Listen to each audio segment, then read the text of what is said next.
Assalamualaikum warahmatullahi wabarakatuh. Perkenalkan, nama saya Rizka Maulidia. Di sini saya akan mempresentasikan mengenai UMKM Al Barokah. Karena pada pertemuan pertama adalah mengenai aspek hukum, yakni kita jelaskan terlebih dahulu latar belakang didirikannya usaha ini deh. UMKM Madu Al Barokah adalah usaha milik bersama yang didirikan oleh Rizka Maulidia dan Samsun Hilal, yang memasarkan serta mendistribusikan berbagai jenis madu yang diperoleh secara murni dari madu ternak ataupun madu liar lain yang berasal dari hutan. Alasan madu itu dipilih sebagai produk utama dikarenakan karena banyaknya khasiat yang terkandung dalam madu, seperti yang telah dijelaskan dalam Al-Quran, Quran Surat An-Nahl ayat 68-69. Nanti bisa dibaca sendiri firman dan artinya nanti. Khasiat madu juga sudah dijelaskan oleh Rasulullah sendiri, bahwa madu adalah obat dari berbagai macam penyakit yang diderita oleh manusia. Bukan hanya nas Al-Quran saja dan hadis dari Rasulullah saja, tapi sudah dibuktikan melalui kedokteran bahwa madu itu memiliki banyak manfaat atau banyak kandungannya juga, dari vitamin E, C, asam amino, zat besi, antioksidan, fenolat, dan banyak lagi sebagai penyembuh dari sakit yang diderita oleh manusia itu.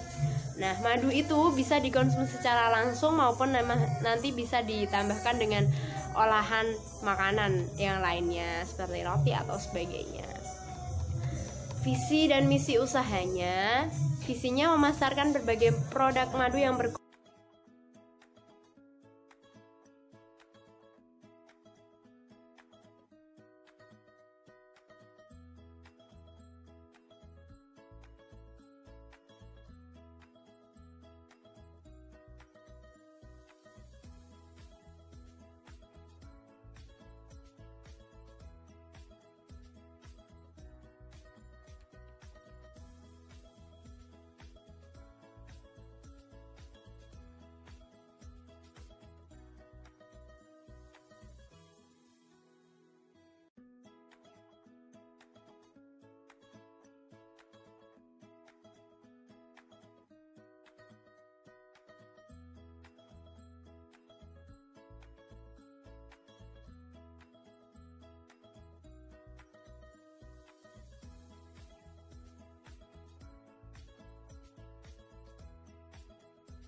aspek manajemennya, bagaimana manajemennya mengatur supaya nanti bisa efektif dan efisien tadi.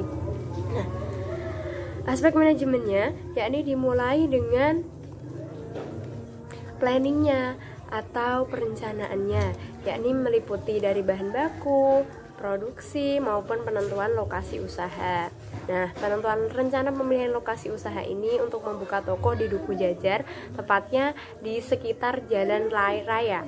Karena tempatnya memang, kenapa kok dipilih yang memang berdekatan dengan jalan raya? Karena yang pertama alasannya karena lokasinya itu sangat strategis, tepat di pinggir jalan raya, sehingga tentunya ini akan mempermudah akses jangkauan untuk mendapatkan informasi maupun produk yang kami tawarkan.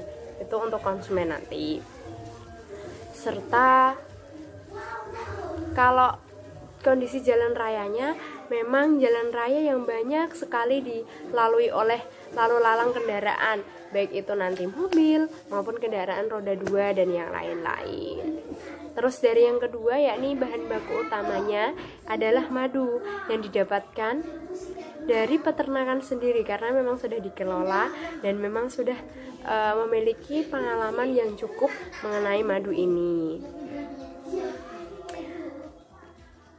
Nanti jika memang kalau pas waktu memang madunya itu memang sangat banyak sekali permintaan, maka nanti kami akan mengadakan kerjasama dengan peternakan di sekitar lokasi usaha kami nanti, seperti itu, dengan mengajak peternak lebah yang lain, seperti itu. Jadi kami memang sangat benar-benar memastikan kualitas supaya terjaga, supaya madu yang kami berikan kepada konsumen itu memang benar-benar memang madu yang berkualitas baik.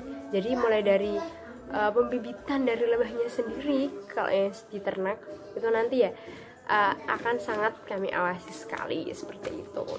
Untuk produksinya mulai dari memanen madu dari peternakan, kemudian disuling.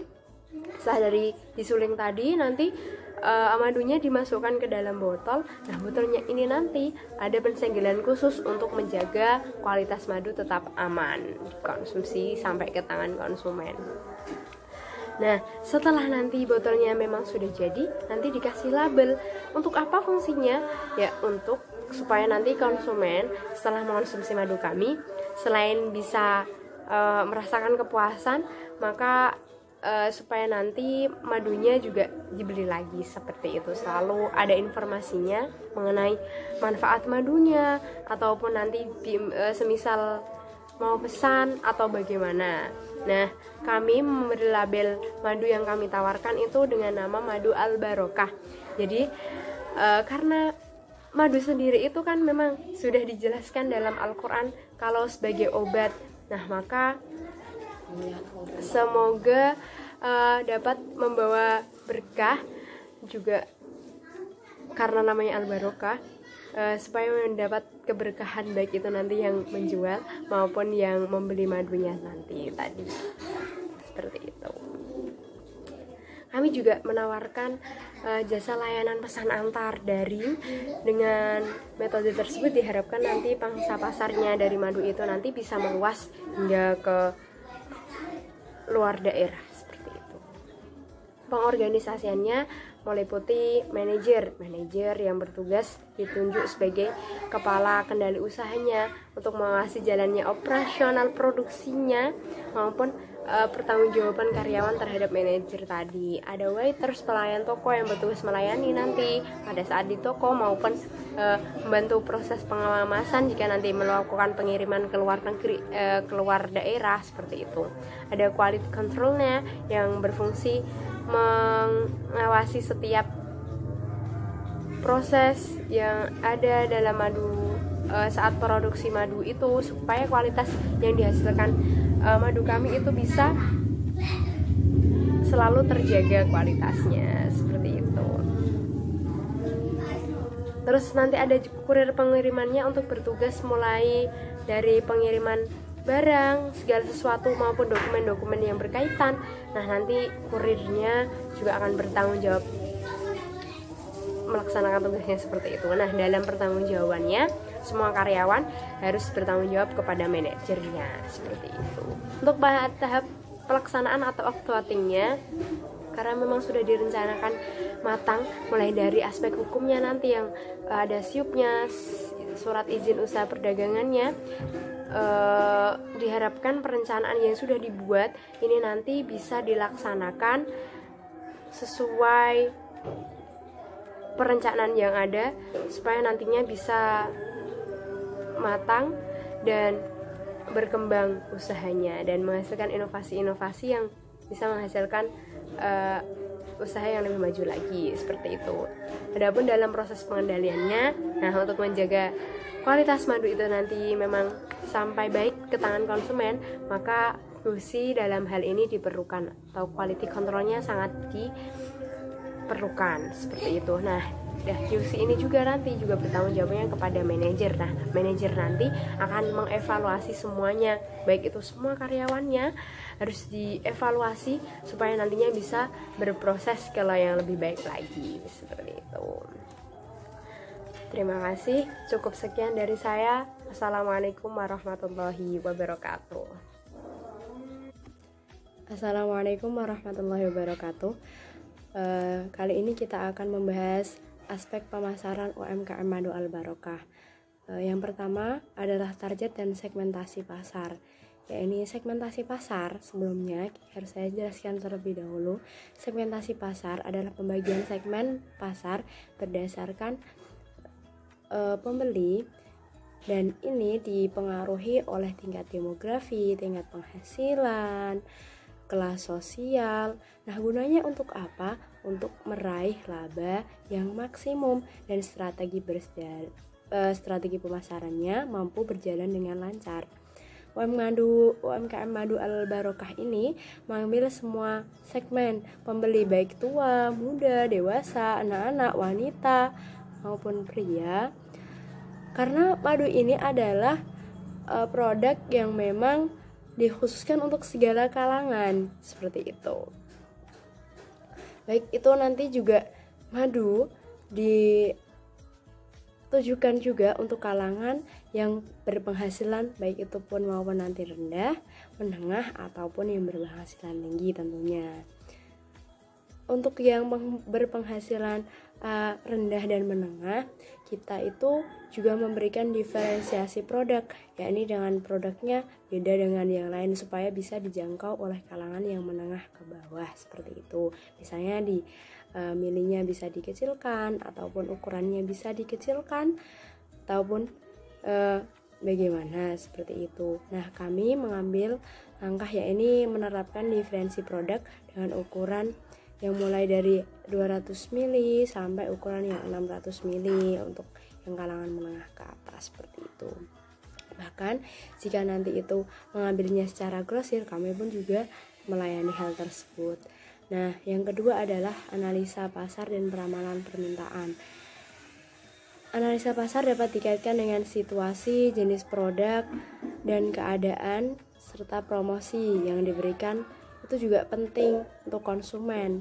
Madu itu kan dibutuhkan di dalam berbagai kondisi, apalagi di musim yang sekarang ini kita harus disuruh untuk menjaga tubuh supaya lebih sehat, menjaga tubuh supaya imunnya lebih kuat agar tidak terjangkit wabah corona. Nah, itu juga jadi segmen yang sangat menjanjikan bagi kami karena madu itu memang kan khasiatnya memang sangat besar sekali untuk kita sendiri, untuk dikonsumsi. Nah, jadi karena madu juga sudah dijelaskan juga dalam Al-Quran kalau sebagai penyembuh, maka madu itu juga merupakan peluang untuk produk agar kita pasarkan ke konsumen seperti itu. Nah, jenis produk madu yang kita tawarkan yakni ada madu ternak dan madu liar. Madu ternaknya antara lain madu ternak kopi, madu ternak durian, maupun madu ternak randu.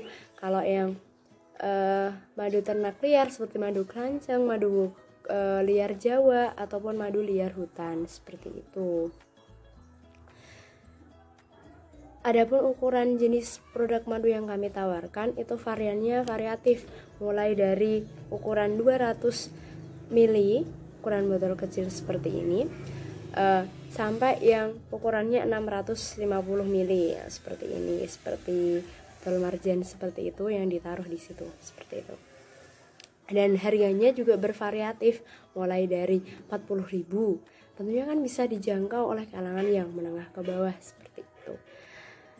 Dari 40.000 sampai 250.000, itu tergantung jenis madu dan ukurannya tentunya, seperti itu. Promosi yang dilakukan kepada konsumen yakni dengan lewat media sosial aktif, baik itu WA, WhatsApp, IG atau Instagram ataupun Facebook, dan lewat brosur serta informasi yang disampaikan kepada pelanggan secara langsung, seperti itu. Analisa pesaingnya, karena produk itu membutuhkan suatu analisa pesaing itu supaya untuk menentukan seperti apa sih produk kita itu di pasaran, maka pesaing itu juga perlu adanya. Pesaing adalah perusahaan atau orang lain yang memproduksi atau memasarkan barangnya, sehingga nanti itu barangnya sama atau tidak jauh berbeda dengan kita. Nah, itu yang dinamakan pesaing. Nah, UMKM Madu Al Barokah ini juga tentunya memiliki pesaing seperti yang lain. Namun, kami itu dapat menyiasatinya atau mengetahui kelemahan-kelemahan pesaing, karena pesaing kami itu tidak terlalu aktif di media sosial dan tidak menggunakan jasa layanan yang kami tawarkan seperti itu juga. Adapun kelebihan yang kami tawarkan yakni bisa melayani jasa delivery order, COD ataupun pesan antar yang seperti itu. Dan kami juga aktif di dalam, kalau pembeli itu mau melakukan pemesanan baik itu lewat WhatsApp maupun media sosial yang lain seperti itu. Nah, yang paling penting ini, kami juga telah membangun jaringan, karena teman-teman yang kami itu memang banyak. Jadi tester yang kami tawarkan itu kepada teman-teman sendiri malah. Jadi mereka yang sangat mengetahui sekali. Nah, itu bisa digetok tularkan namanya. Getok tular itu word of mouth ya. Kalau orang Jawa itu katanya getok tular. Nah, itu sangat mempengaruhi sekali. Jadi kita harus menguaskan yang namanya teman kita sendiri gitu, nanti biar teman kita yang sharing yang ke lain. Jadi yang lain tidak perlu meyakinkan tester yang banyak-banyak, cukup dari temannya. Aku beli madu yang ini itu enak banget dan memang kualitasnya itu terjamin. Nah, jadi kan mereka sangat ingin mencoba seperti itu. Jadi kita manfaatkan yang seperti itu. Jadi membangun jaringan yang kuat itu salah satu kelebihan yang kami tawarkan seperti itu. Dan kami juga selain pesaing itu tadi tidak memberikan layanan seperti COD atau pesan antar langsung sehari gitu, kami juga melakukan itu, menawarkan jasa layanan pesan antar ataupun COD di wilayah sekitar daerah, dan potongan harga jika membelinya dalam jumlah yang memang sangat banyak seperti grosir seperti itu. Sekian dari saya. Wassalamualaikum warahmatullahi wabarakatuh. Assalamualaikum warahmatullahi wabarakatuh. Melanjutkan dari yang kemarin, yakni sekarang kita akan membahas tentang aspek operasional dari UMKM Madu Al Barokah. Nah, aspek operasional itu sendiri terkait dari pemilihan lokasi, bahan baku, dan proses produksinya. Nah, untuk pemilihan lokasi bisnis Madu Al Barokah ini, seperti yang telah disebutkan dalam proposal sebelumnya, yakni pemilihannya terletak di Dukuh Jajar, dan sudah disebutkan alasannya di video sebelumnya. Kali ini saya akan membahas tentang langsung saja ke proses produksi madu itu sendiri, yakni mulai dari pengambilan sarang lebah yang waktunya itu harus tepat, dimulai pukul 9 sampai 16. Dikarenakan apa? Di waktu jam tersebut para lebah itu sedang sibuk mencari makan. Jadi yang ada di sarang hanya sedikit lebahnya saja. Jadi untuk kemungkinan tersengat jadi lebih sedikit seperti itu. Nah, ini untuk menjaga agar kualitas madu yang dihasilkan itu lebih banyak dan bisa berkualitas, lebih berkualitas lagi seperti itu. Nah, hukumnya wajib dalam memanen madu itu membutuhkan pakaian pelindung, topi pelindung, dan sarung tangan. Nah, karena sangat berbahaya sekali, serangan lebah itu bisa meracuni tubuh kita seperti itu. Selanjutnya, lepaskan lebah dari sarangnya. Nah, cara efektif kalau masih ada lebah yang menempel di sarang, cara efektifnya dengan meniup gas berukuran kecil atau menggunakan sikat lebah seperti itu. Lepaskan lapisan lilin di sarang lebah dengan menggunakan garpu, pisau mentega atau mengupas lapisan lilinnya itu harus dengan hati-hati. Pokoknya dalam mengupas lapisan lilin itu harus dengan bahan yang stainless atau bahan yang anti karat untuk menjaga kualitas madunya sangat terjamin, karena bahaya ya kalau tidak menggunakan bahan yang anti karat seperti itu. Ini sangat proses melepaskan lapisan lilin di sarang lebah ini sangat berbahaya dan harus perlu hati-hati sekali karena sangat rentan untuk diserang lebah tentunya. Terus masukkan sarang lebah ke mesin pengekstrak. Meskipun ada dua cara, yakni dengan manual dan elektrik, namun dua-duanya harus masih memasukkan bingkai sarang lebah baik secara langsung ke dalam tabung. Dan jangan lupa untuk menjepit sarang lebah agar sarang lebahnya itu tidak bergeser seperti itu. Terus putar bingkai sarang lebah dengan agar madunya itu bisa mengalir ke dalam sarang lebah ke dinding tabung dan madu akan terkumpul di bagian bawah tabung. Saring madu dengan kain keju agar lebah yang kita sudah dapatkan di sarangnya itu bisa terbebas dari benda-benda asing yang akan mengganggu atau mempengaruhi kualitas madu yang kita panen nanti seperti itu. Setelah madu terkumpul itu siap dikemas. Nah, pokoknya intinya kalau dalam memanen madu, proses pemanenan itu mengambil kepala sarang yang berisi madu dan menyisakan madu untuk sumber makanan anak lebah dalam sarang. Intinya dalam memanen, jangan memanen sarang yang masih muda. Ini untuk menjaga kualitasnya, kelestarian sarang madu. Terus proses pasca panen madu juga menentukan kualitas madu. Tempat dan saringan yang perlu disiapkan itu harus benar-benar higienis dan sehat. Pisau irisnya harus anti karat seperti yang tadi saya jelaskan. Itu untuk apa? Nanti madunya itu sangat berpengaruh sekali setelah pasca panen nanti. Keluarnya itu bisa banyak atau tidak, berkualitas atau tidak, bagus atau tidak. Nah, itu sangat berpengaruh sekali. Jangan lupa untuk memakai pakaian pelindung. Jangan lupa untuk penyimpanan madunya itu juga tidak harus steril dan dijauhkan dari minyak dan jangkauan anak-anak, juga terhindar dari semut.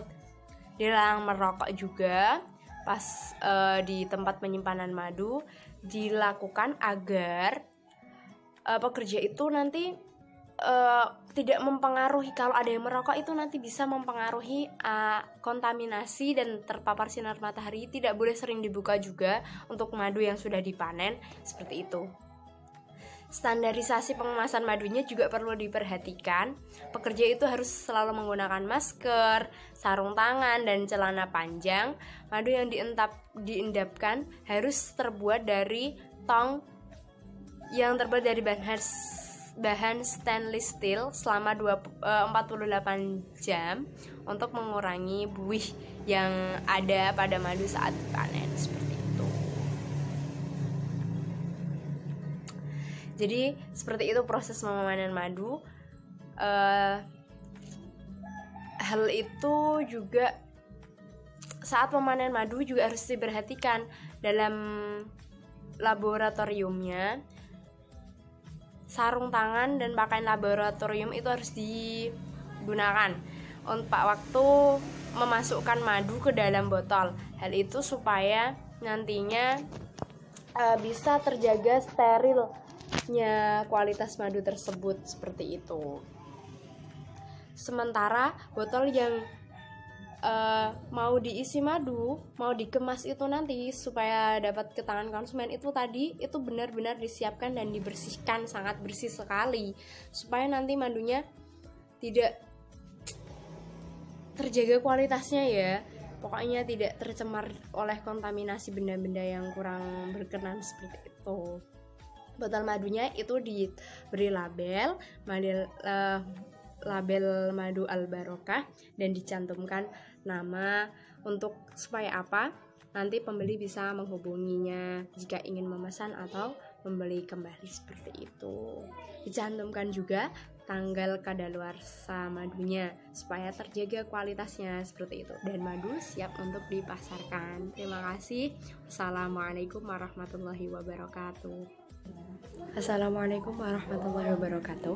Di sini saya akan mempresentasikan aspek manajemen sumber daya manusia pada UMKM Madu Al-Barokah.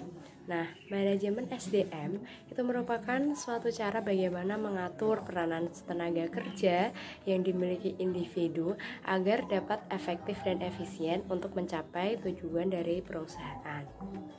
Nah, jumlah tenaga kerja yang diperlukan atau yang dibutuhkan oleh UMKM Madu Al-Barokah ini adalah terdiri dari berbagai tim. Di antaranya yakni satu, yang pertama tim pemanen yang bertugas untuk memanen madu hutan setiap harinya, yang mulai bekerja pukul dari 9 sampai pukul 16 sore. Tim pemanen itu bertugas memanjat pohon sialang atau pohon yang terdapat madu hutannya. Seperti itu, dengan mengambil kepala sarang lebah untuk kemudian nanti disaring dan diproses lanjutan, seperti itu.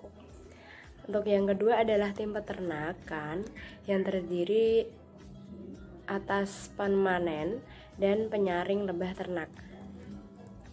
Ya, ini tugasnya untuk memanen lebah ternak juga yang di peternakan lebah, yang nantinya dari sarang tersebut nanti disaring untuk kemudian disaring oleh tim penyaring, diproses sebagaimana mestinya, seperti itu. Yang ketiga adalah tim pengemas yang bertugas mengemas madu ke dalam botol serta melakukan proses pengepakan untuk pesanan madu yang akan dihantarkan oleh kurir-kurir nanti untuk dikirimkan ke semua konsumen. Yang keempat adalah penjaga toko dan kasir yang terdiri dari kasir dan penjaga toko. Kasir itu berguna untuk menjaga kelancaran kas keuangan dari setiap pembelian yang ada pada sebuah toko. Dan untuk pelayanan toko bertugas untuk melayani pelanggan saat datang ke toko agar pelanggan tersebut bisa merasakan kepuasan yang maksimal dari pelayanan yang kami sediakan, seperti itu.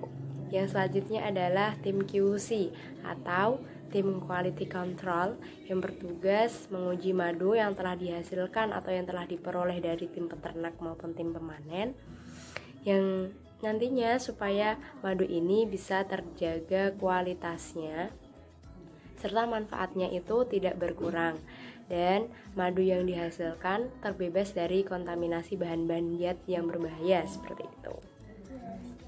Yang selanjutnya adalah tim pengiriman atau tim kurir yang bertugas melakukan pengiriman pesanan madu yang telah dipesan oleh konsumen. Jadi agar konsumen nanti madu yang telah dipesan dari kami itu bisa dirasakan atau dikonsumsi secara tepat waktu. Jadi tim kurir ini juga sangat penting sekali, seperti itu. Yang selanjutnya adalah manajer yang bertugas mengawasi jalannya operasional produksi madu, mengendalikan barang maupun pasokan, distribusi, research and development atau pengembangan produk, kontrol keuangan, konsultan karyawan, dan juga sebagai pertanggungjawaban atas kinerjanya kepada pimpinan perusahaan, seperti itu. Nah, manajer ini juga melakukan kontrol dan memberikan pelatihan dan pengarahan kepada karyawan. Yang selanjutnya adalah sekretaris yang bertugas membantu manajer dalam mengurusi segala administrasi yang ada di perusahaan. Yang selanjutnya adalah pimpinan perusahaan yang bertugas mengendalikan perusahaan, memimpin, serta memberikan segala keputusan yang berkaitan tentang perusahaan. Jadi sumber daya manusia ini merupakan proses untuk merekrut, mengembangkan, memotivasi, dan serta melakukan evaluasi yang menyeluruh terhadap sumber daya manusia yang ada di dalam UMKM Madu Al Barokah ini. Jadi, sumber daya manusia menyangkut desain, implementasi suatu sistem perencanaan, baik itu penyusunan karyawan, pengembangan karyawan, serta pengelolaan karir karyawan, evaluasi tenaga kerja, kompensasi karyawan, dan hubungan ketenagaan kerjaan yang baik. Jadi setelah rekrutan karyawan, UMKM Madu Al Barokah ini awal masuk bekerja itu mulai menandatangani kontrak perjanjian, serta karyawan diberikan fasilitas asuransi kesehatan dan bantuan 50% untuk biaya rawat inap jika terjadi kecelakaan atau kesehatan dari tenaga kerja itu mengalami sakit atau dan lain-lain seperti itu, kecelakaan seperti itu. Untuk meningkatkan keterampilan karyawan, UMKM Madu Al Barokah ini juga memberikan pelatihan-pelatihan kepada karyawan. Hal itu ditunjukkan agar dapat mengenali berbagai potensi karyawan, mengembangkan strategi, terampil dan dapat meningkatkan produktivitas karyawan untuk memajukan perusahaan. Sekian presentasi saya kali ini. Kurang lebihnya mohon maaf. Wassalamualaikum warahmatullahi wabarakatuh. Assalamualaikum warahmatullahi wabarakatuh. Di sini saya akan membahas tentang aspek keuangan dalam proposal bisnis atau bisnis plan yang kemarin. Ya, ini aspek keuangan itu merupakan aspek yang paling finansial, sebab bagaimanapun aspek keuangan itu merupakan implikasi dari seluruh program proyek yang akan dijalankan. Jadi memang harus diperhitungkan secara matang sekali.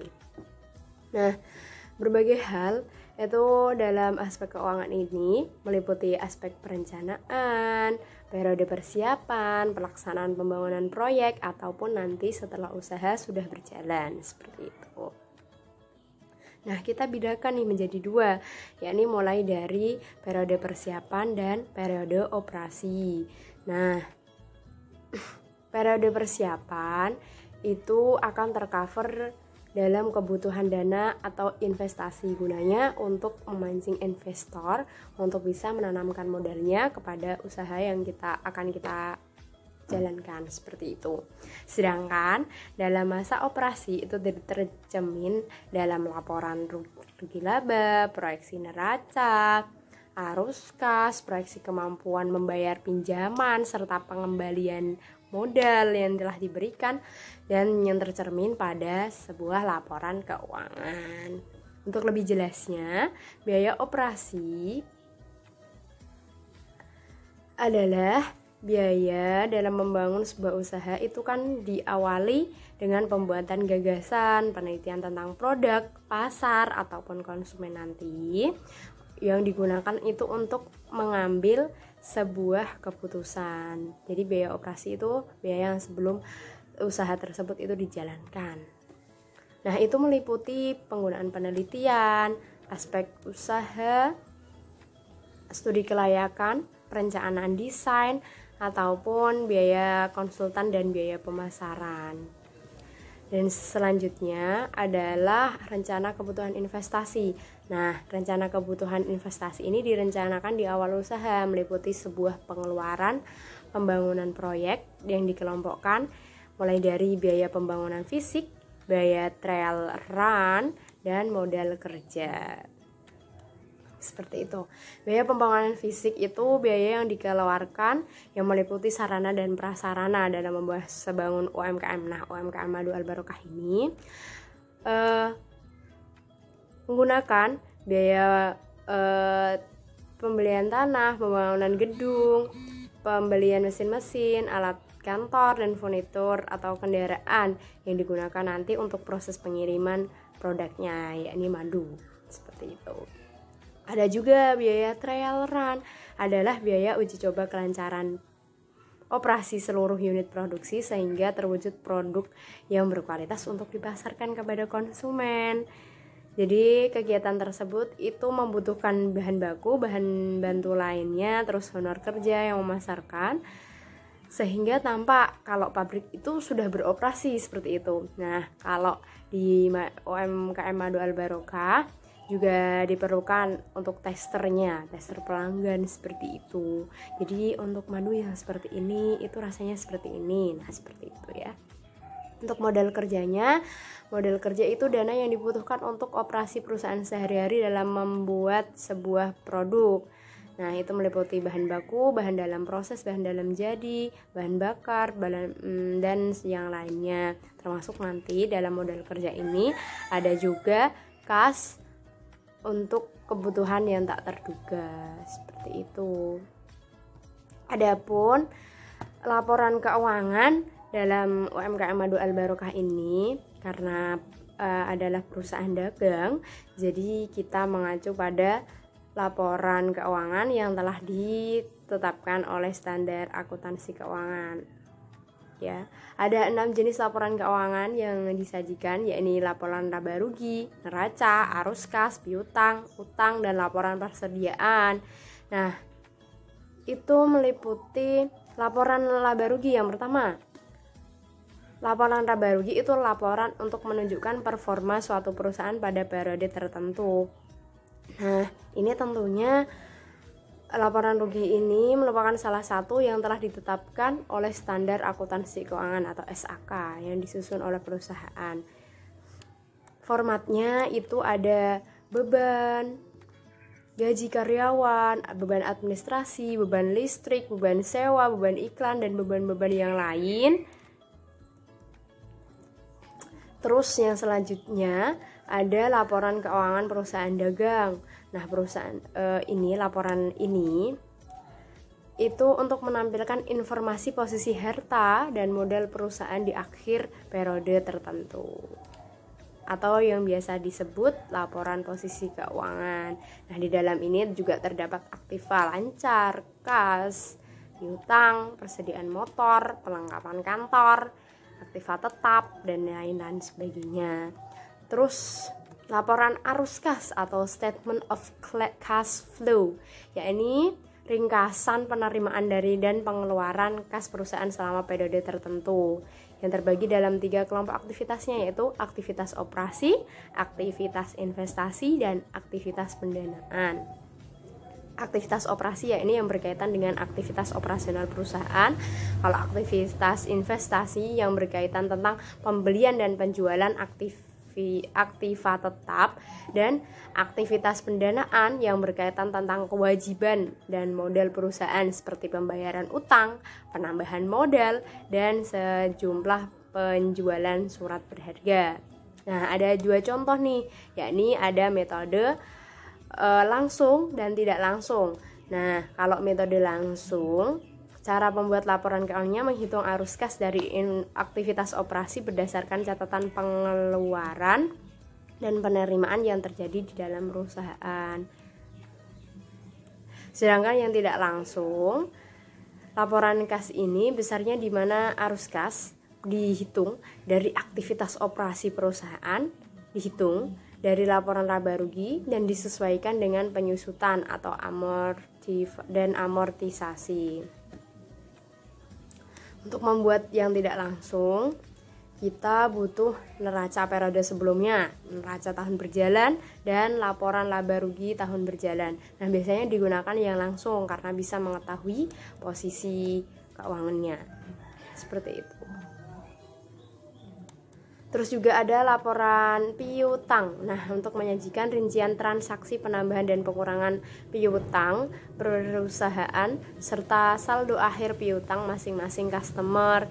Yang ini meliputi kode customer, isinya saldo awal piutang, penjualan, uang muka customer, potongan penjualan, return penjualan, PPN pengeluaran dan pembiayaan piutang, dan saldo akhir piutang. Ada juga laporan utang yang menyajikan transaksi penambahan dan pengurangan utang perusahaan serta saldo akhir utang masing-masing supplier. Seperti itu isinya tentang nama supplier, saldo awal hutang, pembelian, potongan pembelian, return pembelian, dan PPN masukan, pembayaran utang, dan saldo akhir hutang.